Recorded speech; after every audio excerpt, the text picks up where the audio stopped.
प्रेम से बोलिए कृष्ण कन्हैया लाल की।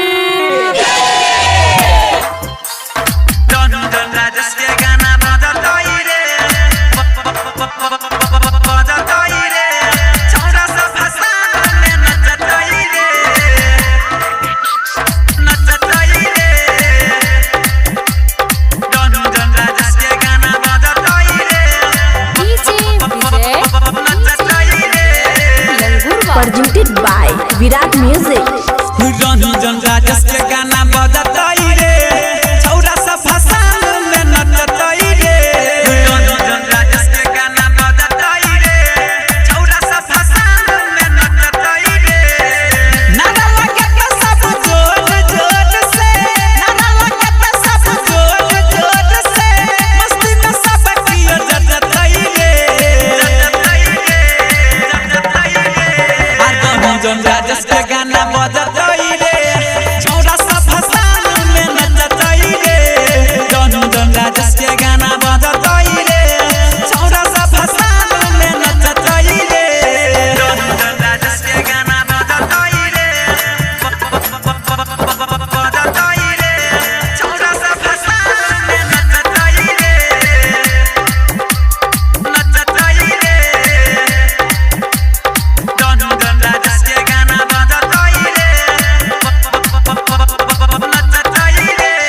मटकी टकतई रे, गाना गाऊ रे, देखिए के छौरी सब खूबे फसके रे, देखिए के छौरी सब खूबे फसके रे। मटकी टकतई रे, गाना गाऊ रे, देखिए के छौरी सब खूबे फसके रे। माथा में लाल पट्टी बांधतई रे, बांधतई रे, छौरा सब फसान में नचतई रे।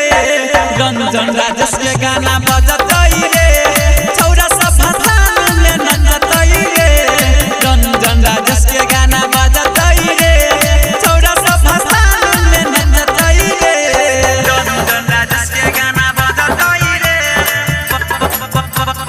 बजतई रे, छौरा सब फसान में नचतई रे। आप अभी सुन रहे हैं विराट म्यूजिक की शानदार प्रस्तुति। रंजन राजस के गाना बजतई रे, नचतई रे। राइटर रकस जब मूर्ति भसाई तई, डीजे वाला भैया सब गाना बजाई तई, डीजे वाला भैया सब गाना बजाई तई। हो राइटर रकस जब मूर्ति भसाई तई, डीजे वाला भैया सब गाना बजाई तई। नीरजवारा शादी मटतई रे, मटतई रे, छौरा सब फसान में नचतई रे। रंजन राजस के गाना बजतई रे, छौरा सब फसान में नचतई रे। रंजन राजस के गाना बजतई रे, छौरा सब फसान में नचतई रे। Virat music digital recording studio, Yamuna Nagar, Jagadhri.